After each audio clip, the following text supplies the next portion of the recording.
Assalamualaikum warahmatullahi wabarakatuh. Kenalkan, nama saya Budi Dwi Putra dengan NIM 2004-131. Baik, saya akan mempresentasikan dengan mata kuliah Teori Administrasi Publik. Baik, saya akan mempresentasikan hasil pencarian saya yaitu tentang perbedaan manajemen publik dengan manajemen swasta.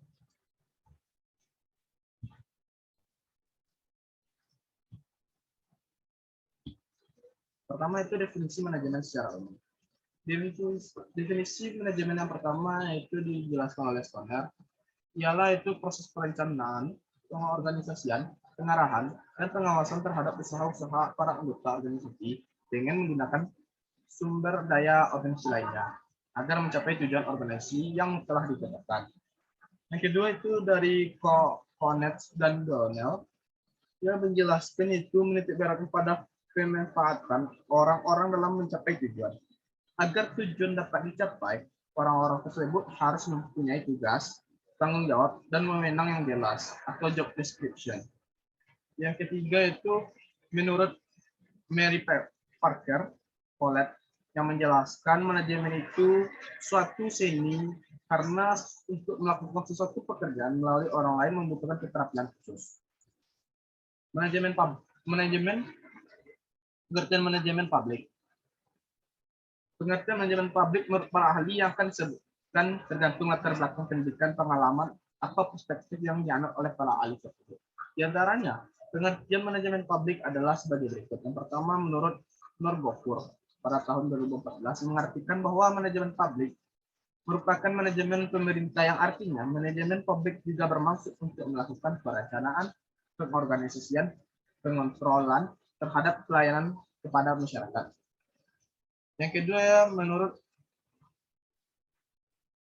Shafris dan Russell dalam Kebab 2008 halaman 93 diartikan sebagai upaya seseorang untuk bertanggung jawab dalam menjalankan sesuatu organisasi dan pemanfaatan sumber daya orang dan mesin guna mencapai tujuan organisasi.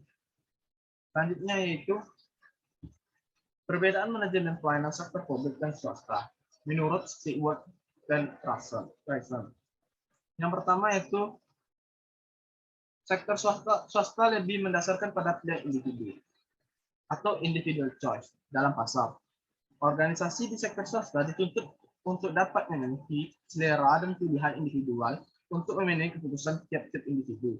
Sedangkan sektor publik tidak mendasarkan pada pilihan individual dalam pasar, akan tetapi pilihan kolektif dalam pemerintahan atau mendasarkan pada tuntutan masyarakat yang sifatnya kolektif massa.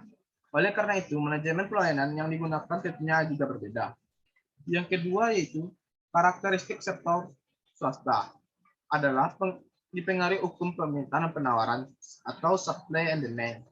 Dalam hal penyediaan produk barang atau jasa pelayanan publik, sektor publik tidak sepenuhnya menggunakan prinsip mekanisme pasar. Dalam sistem pasar, harga ditentukan sepenuhnya oleh penawaran dan permintaan. Namun, di sektor publik, harga pelayanan publik tidak bisa ditentukan berdasarkan harga pasar. Yang ketiga, manajemen di sektor swasta bersifat tertutup terhadap akses publik.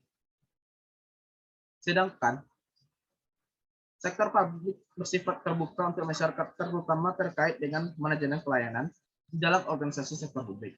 Informasi harus diberikan kepada publik untuk meningkatkan transparansi dan akuntabilitas.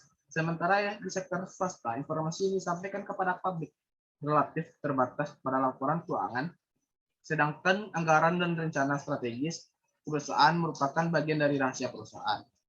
Yang keempat itu sektor swasta berorientasi pada keadilan pasar atau equality of market.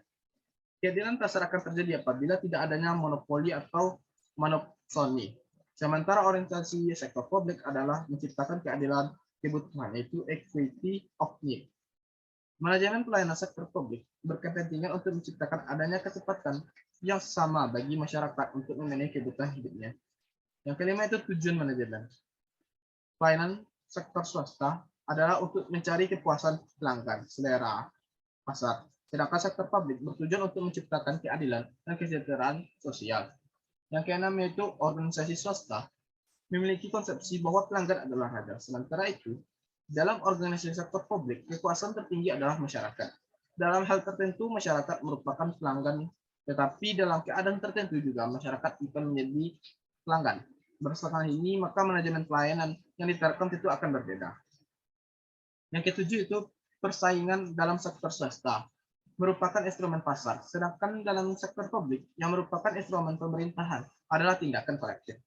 Keadaan inilah yang menyebabkan sektor publik tidak bisa menjadi murni. Akan tetapi bersifat setengah pasar quasi competition. Baik, sekian dari presentasi saya. Jika ada salah, saya mohon maaf. Wassalamualaikum warahmatullahi wabarakatuh.